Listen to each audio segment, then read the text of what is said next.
Today my breakfast వచ్చేసి గారెలండి. గారెలు chicken curry. So ఈ గారెలు చక్కగా స్పాంజీ లాగా మెత్తగా రావాలంటే పిండిని ఎలా మిక్సీ పట్టుకోవాలన్నది నేనైతే చూపించేస్తానండి. సో ఇప్పుడైతే మన పిండిని మిక్సీ పట్టుకుందాము. ఒక మిక్సీ జార్ తీసేసుకొని దానిలో వచ్చి మినపప్పుని వేసుకోవాలి.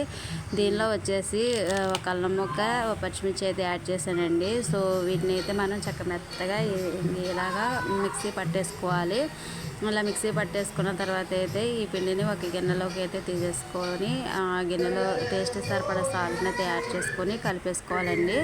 సో మనం కలిపేసుకున్న తర్వాత అయితే ఈ డీప్ ఫ్రైకి సరిపడా ఆయిల్ అయితే మనం గ్యాస్ పైన పెట్టేసుకోవాలి ఒక గిన్నెలో. సో ఇప్పుడు అయితే ఆయిల్ బాగా హీట్ ఎక్కిన తర్వాత చేతిని తడుపుతూ కొంచెం కొంచెం పిండిని తీసుకుని అయితే మనం గారెలు ఎలా పెట్టుకుంటామో అలాగే గారెలకి మధ్యలో హోల్ పెట్టేసి నూనెలో వదలటమేనండి. సో ఇక్కడ గారెలు వేయడం కాదు, పిండి అనేది ఎంత మెత్తగా ఉంటే మనకి గారె అనేది అంత చక్కగా పొంగుతుందండి. అదేవిధంగా ఆయిల్ కూడా బాగా హీట్లో ఉండాలి. సో కాల్చుకునేటప్పుడు మాత్రం మీడియంలో పెట్టేసుకోండి.